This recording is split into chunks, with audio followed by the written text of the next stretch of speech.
Welcome everybody to the Friday morning warm-up and number 119, and we're going to be looking at practicing scales but using little 4-note cells to just make them sound a little bit more interesting and a little bit harder at the same time, I suppose, and as well as all the other usual things that we do in a Friday morning warm-up. So let's get started, and I'll put onto the screen first of all the clapping pattern. You've probably noticed the pattern. What I'm usually doing is doing each pattern for a couple of weeks on the trot, and so we'll just go back to what we did last week, and it's a little 2-bar rhythmic pattern. You might call it a partido alto, which is a rhythm that's regularly used in percussive music, and it's actually based on the song "Don't You Worry About a Thing" by Stevie Wonder. I mentioned that last time. It's the opening little piano riff that he plays, but this is just flattened out into a percussive pattern. And I was trying it earlier with just by tapping my foot and in a 1, 2, 3, 4 fashion, and then clapping it. And I know I've been practicing probably a bit longer than some of you guys, but it seemed to work. So you can do that rather than just stamping left, right, left, right. Okay, just for a minute, then let's clap that pattern. 1, 2. Oh, hang on, got the metronome going. Here we go. 1, 2. 1, 2, 3, 4.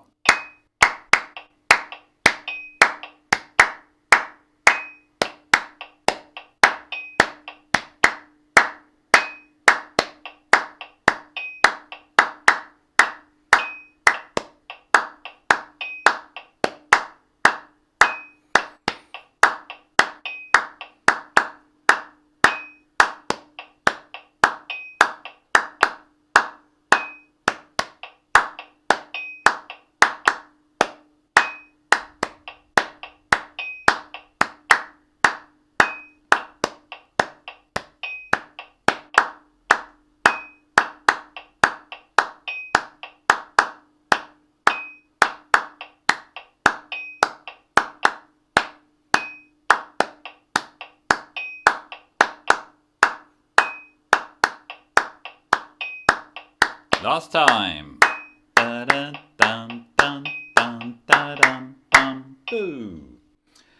Yes, I think I mentioned last time also montunos, those sort of piano riffs you get in a lot of, especially Cuban music, are often based on these sort of 2-note patterns where they apply the arpeggios to that rhythmic pattern. Say if it's a 2-chord arpeggio, and that's essentially what the intro to "Don't You Worry About a Thing" is. It's a montuno. Righty ho, let's transfer to our instruments. So if you'd like to get hold of your chosen instrument of the morning, and if you ever find some of these Friday morning warm-ups, fairly straightforward, and how about grabbing a different instrument next time and having a go on that?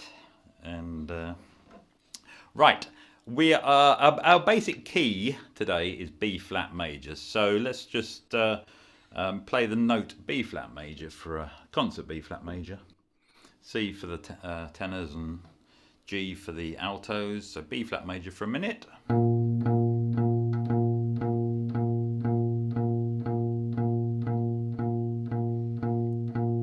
Try some harmony notes perhaps.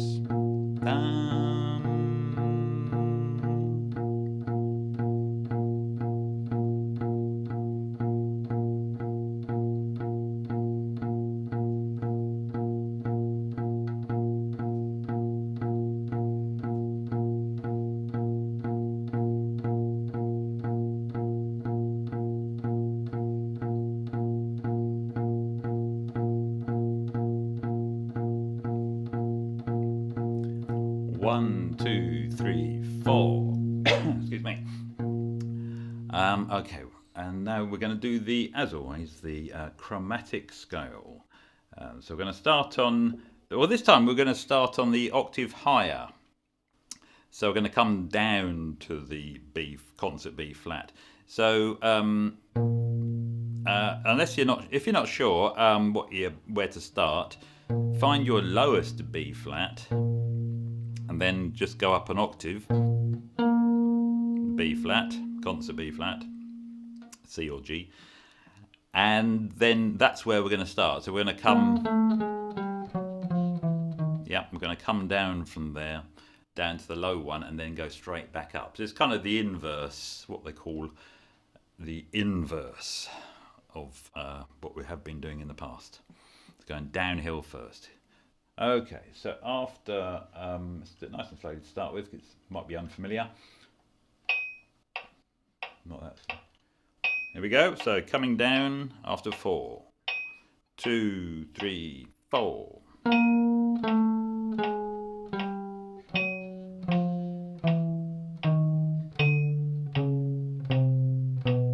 Then up.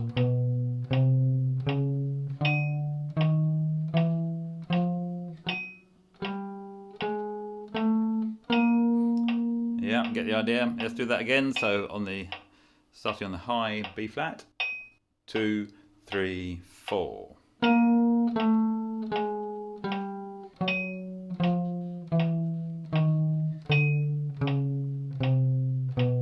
Now up.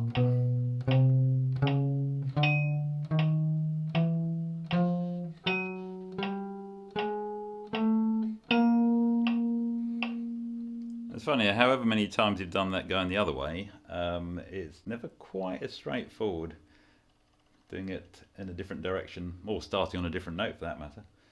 And that's all to do with muscle memory and so on. So, right, speed it up and what? Here we go. 1, 2, 1, 2, 3, 4.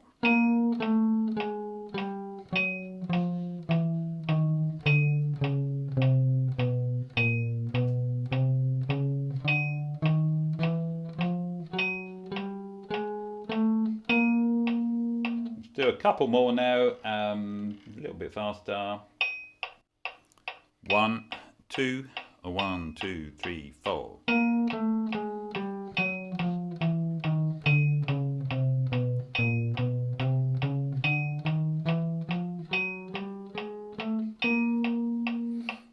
One more. I'll do a longer counting on this one because it's going to be quite a bit faster. 1, 2, 1, 2, 1, 2, 3, 4.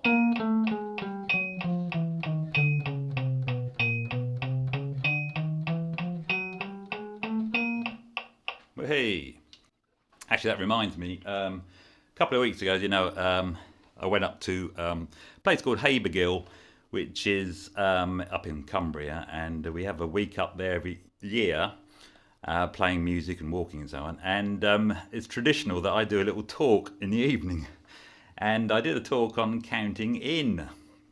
Now, one or two of you have been to Habergill before and probably know what I'm talking about. I did a little talk on counting in for the rest of the group that were up there, and it lasted an hour and a half in the end. I was only planning to do about 20 minutes on how to count in a song, but it ended up being an hour and a half, going through all the different permutations and answering all the questions. So anyway, let's move on. So if you'd like to get hold of your the exercise sheet, we will have a look at this idea of cells. Now, we're just using the word cell as a kind of a word to describe 3 notes or 4 notes, just a little collection of notes in a particular pattern.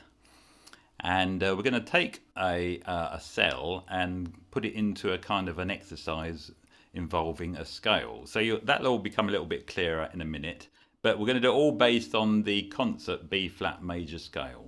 So first of all, I'd just like to, just to make sure everyone's familiar with it, I know you are now, just do the B flat major scale, which is the top line of the sheet. Then we'll look at these cells after that. So after 4, nice easy count in this one, we're going to do that top line, all 4 bars. 1, 2, 1, 2, 3, 4.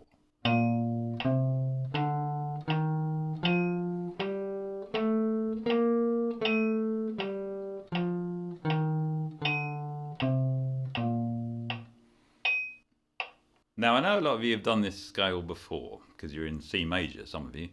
And see if you can do it with your eyes shut this time. Any of you.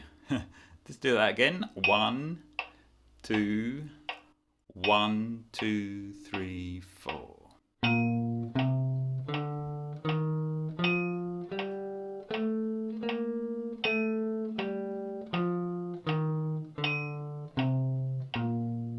Yeah, it doesn't matter if you made 1 or 2 mistakes. You can always go back to those mistakes, just correct them, and then lo and behold, you have memorized the scale. And I did another talk actually on memorizing music on another evening. That lasted for goodness knows how long. All right, let's do that one more time then. So doing the major scale, 4 bars from memory if you can. 1, 2, 1, 2, 3, 4.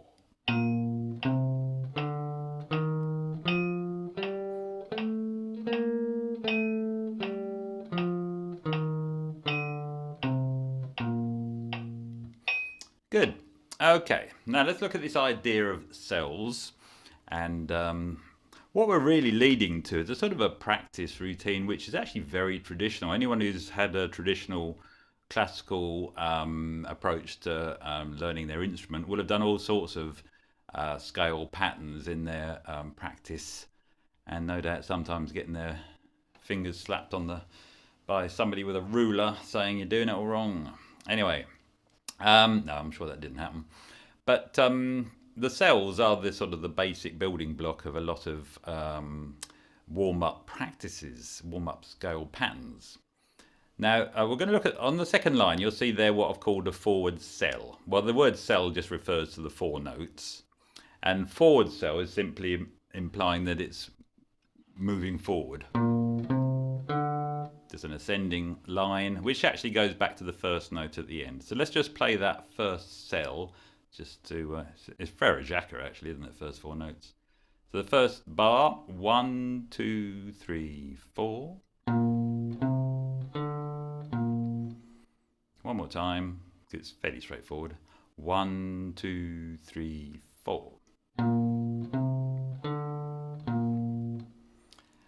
Now the next one is called the reverse cell. It's simply the same thing, same cell, same 4 notes, but backwards. Reverse, in reverse. So let's just play it backwards. 1, 2, 3, 4. I didn't play it backwards. Let's do that again. 1, 2, 3, 4. So on the second one now, the reverse cell. 1, 2, 3, 4. Okay, all so far so straightforward. Now if we go to the third one, it's called the inverse cell. And if you look at the first one, there's like if you look at the contour of the notes, it's sort of a slope up, then it quickly goes back to the first note. Now if that was a little drawing of a hill and you inverted it upside down, you'd be going down and then back up quickly. So the inverse cell is like the upside down version of the first one. We're just looking at the different possibilities of playing these 3 notes. So we're going to play the inverse cell. Here we go.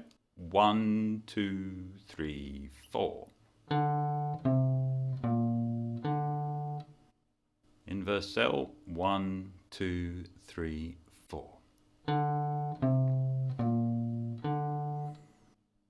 That's it. There's nothing profound about these things. They're just different ways of playing 3 notes. And then the fourth one is just that last one reversed. So it's the reverse inverse cell. And by the way, you don't have to memorize these terms or shapes. They're just bases of the exercises coming up later.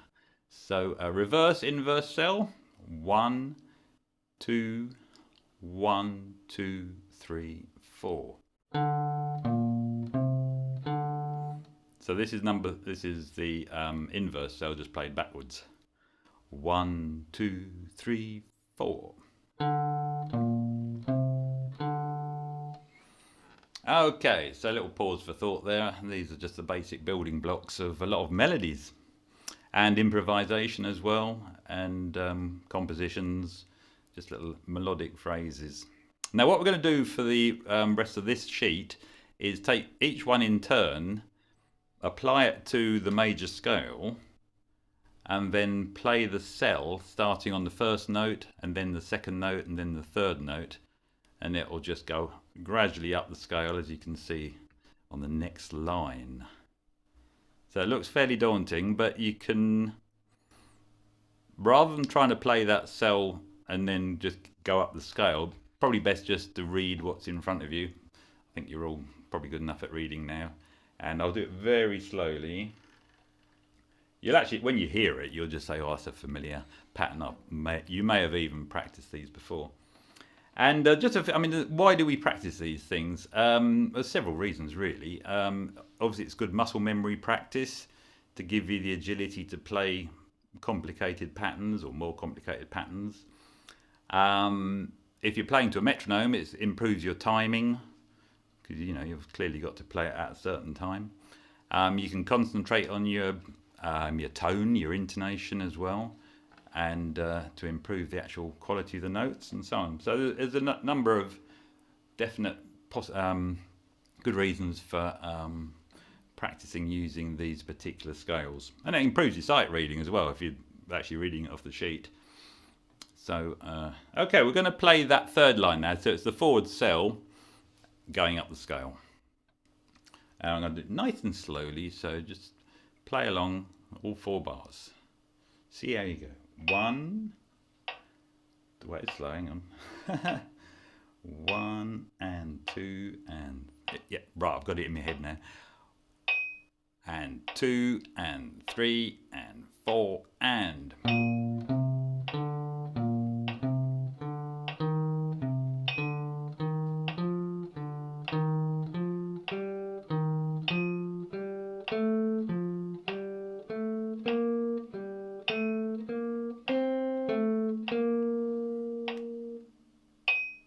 Right, I hope that was not too fast for anyone. If it's the first time you've ever played that, that might be tricky, but if you're a good reader or you've done these before, it might be straightforward. But even for the experienced people, it's still good practice to do these, even at a slow tempo. They can concentrate on things like intonation and quality of tone. So let's do that again. So we're on the second line here, forward cell ascending. 1 and 2 and 3 and 4.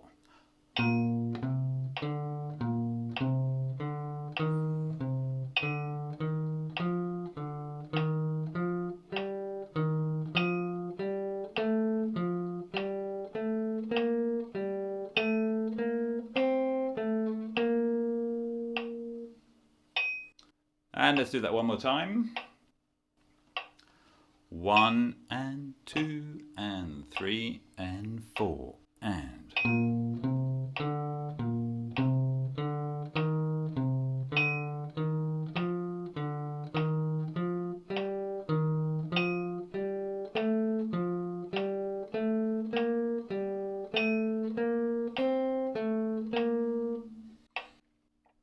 Lovely.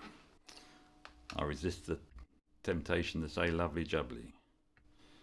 Okay, we're now moving on to the second pattern, which is the reverse cell. So just going back a bit, the reverse cell was literally that last one played backwards. Notice that these are all starting and finishing on the same note. That's just part of the particular pattern. Although if we're trying to invent your own exercises, you can, doesn't have to do that. So, okay, within the reverse cell. So now we're on the reverse cell ascending scale. Same idea. So we're just going to play through that 3 times. Here we go. 1, 2 and 3 and 4 and.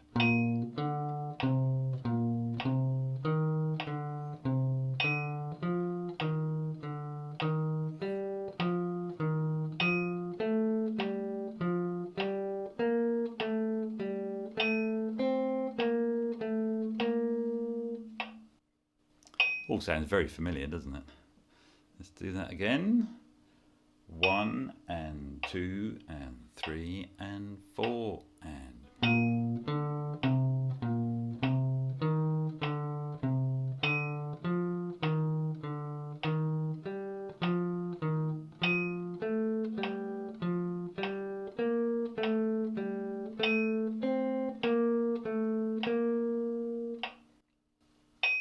One more time. And 1 and 2 and 3 and 4 and.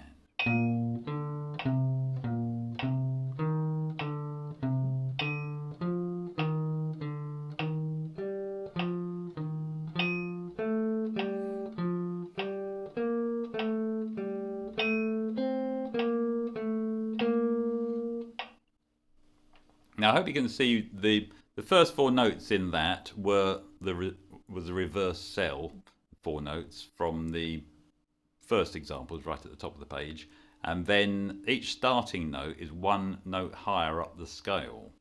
So just to explain how these patterns are invented, in case you want to make up your own. So the first one was just the reverse cell as shown earlier, and then I did the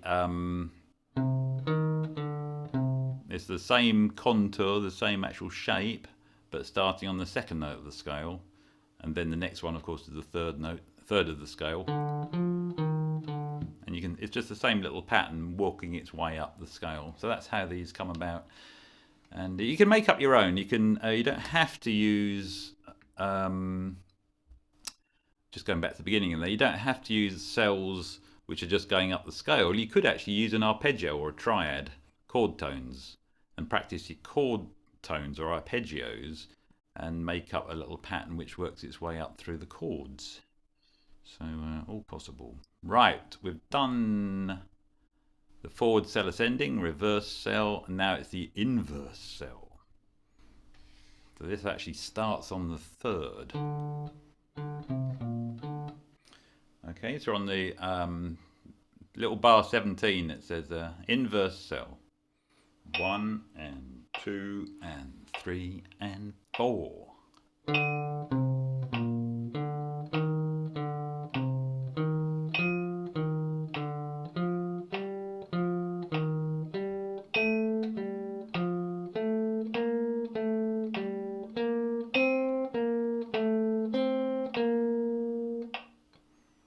They all sound surprisingly similar, but they're not. And again, 1 and 2 and 3 and 4 and.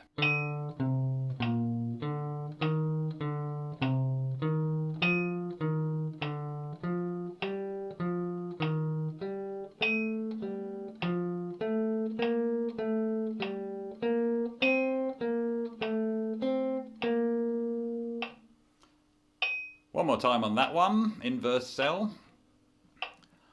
1 and 2 and 3 and 4 and.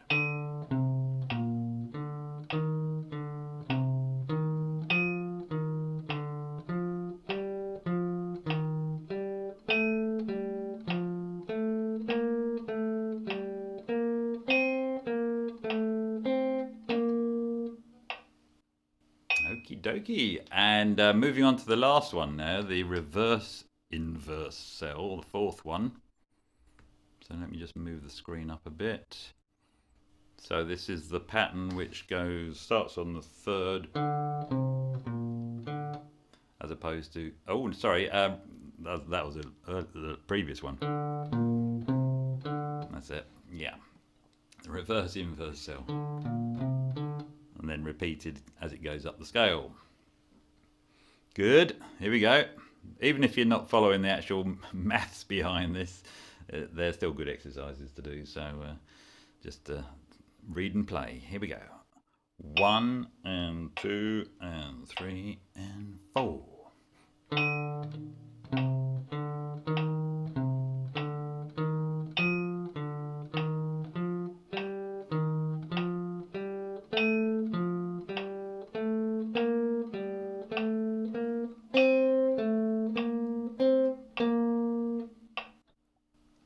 Let's do that again after 4.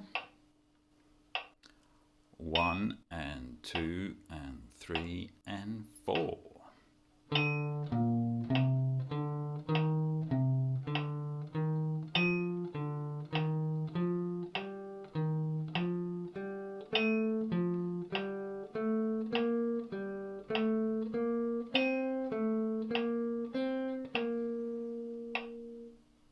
Sorry, I just apologise to people on console. I just noticed the guitarists particularly.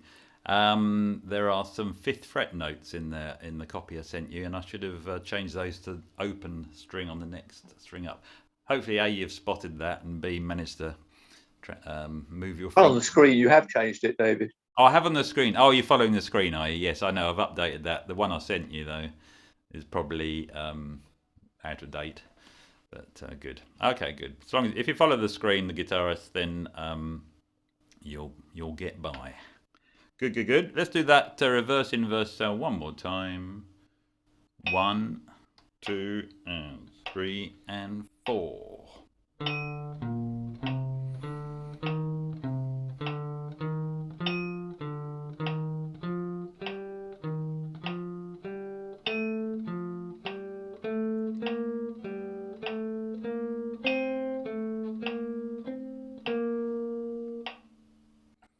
There we have it, and so just some scale exercises there. Relatively straightforward ones. They can get much more complicated than that, of course, and there's always the speed side of it as well. You can experiment if you wanted to with 3-note cells, but keep it in 4/4 time, and then you find yourself going in and out of step with the bar and the accents. That does start to sound interesting.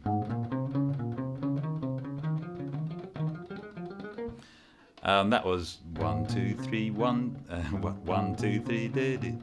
Yeah, that was a 4-note cell over 3/4, which I've been practicing recently. But so there's all sorts of different permutations. I mean, there's infinite number. As somebody once told me, there will be more melodic possibilities in music than there are atoms in the universe.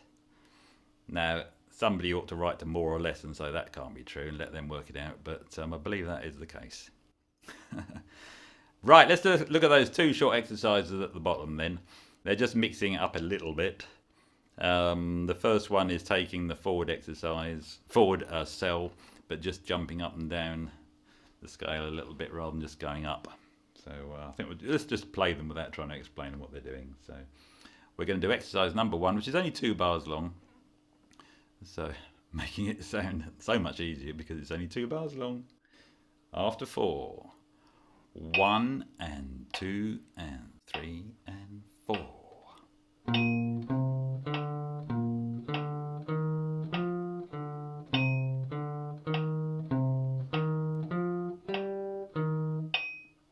Let's do that again.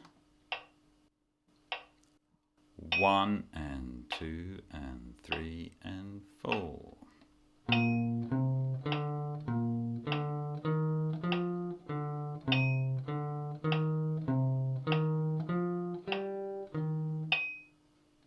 Let's loop that because that might sound nice. 2 and 3 and 4 and.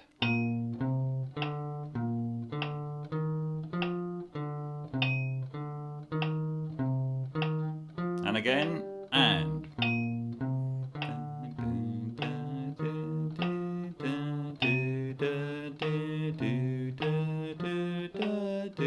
One more time.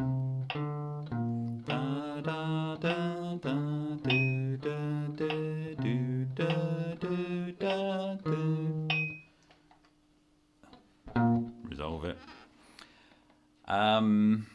Yes, it's good for getting the ears familiar with intervals as well, because it's quite a lot of seconds obviously in there, but also thirds as well, and so it's tuning the ears in. All sorts of advantages. Let's do exercise number 2. We'll do it once first of all. I think when I was working this one out, it was just the that one, which is da da da da, which looks like a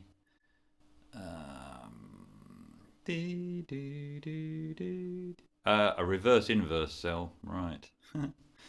Okay, reverse inverse cell. Exercise number 2. Anyway, let's just play that once. After 4. 1 and 2 and 3 and 4 and.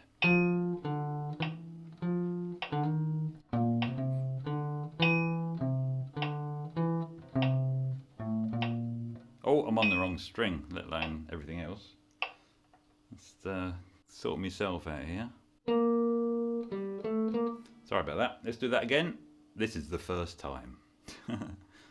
That didn't exist, that last go. 1 and 2 and 3 and 4.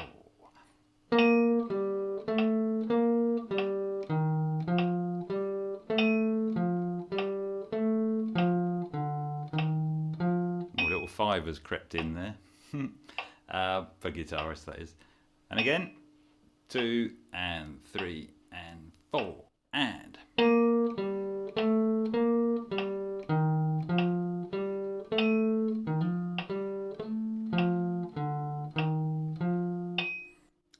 One more time on this last one. 1 and 2 and 3 and 4.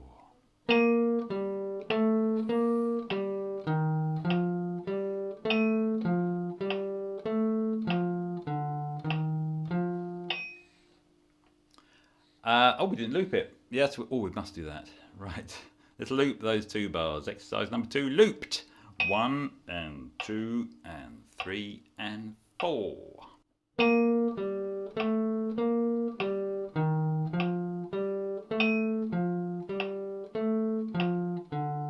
again.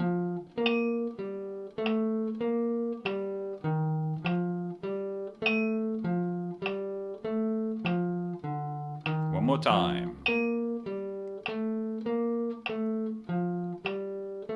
Oops.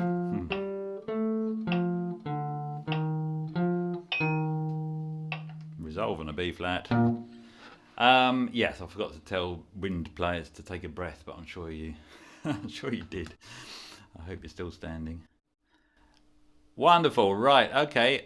Just some ideas there on different ways of practicing a scale using so-called cells. And as I say, you can always make some of your own up as well. Righty-ho, let's just finish off with the usual little bit of a wind down now. The chords as part of it. Now, I've written out a chord sequence which is just basically diatonic to the key we've been playing in. So there are no funny chords in there or anything. So it's just a case of strumming along. And actually, I'll say that. There's an E7 in there. A D or a D7, which is slightly out of key. It's in the minor, relative minor. But anyway, I'm going to strum that, and you can practice doing what you like over it, really. Chord tones, improvising, or just strumming along. Here, just for the final minute, just to finish off. 1 bar of each chord. 1, 2, 3, 4.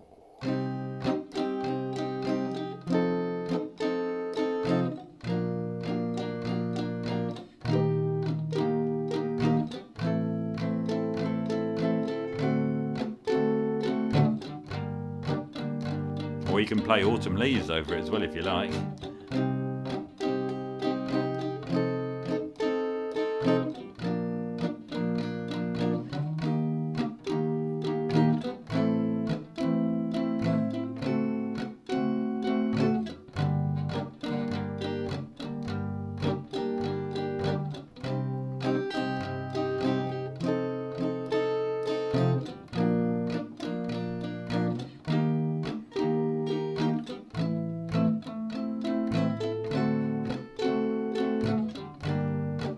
So one more time.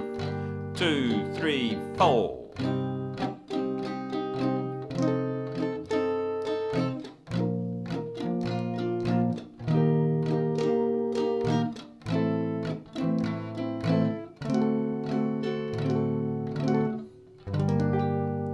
And finish on the minor chord. Yes, so strictly speaking, that's in the minor key. But anyway, that's not important now, is it? We're finished. Okay, everybody, thank you very much for coming along, and I'll see you hopefully next week with something probably completely different. But we will come back to this once upon eventually, sometime probably next year. How about that? Righty-ho. Nice to see you all. Yes, and to you, Dave. Thank you very much for that. Thank you very much, everybody. Yeah, thank you. Nice to see you. Thanks very much. Dave. Have a good weekend. Thanks, Yeah, Dave. Chris, have a good week.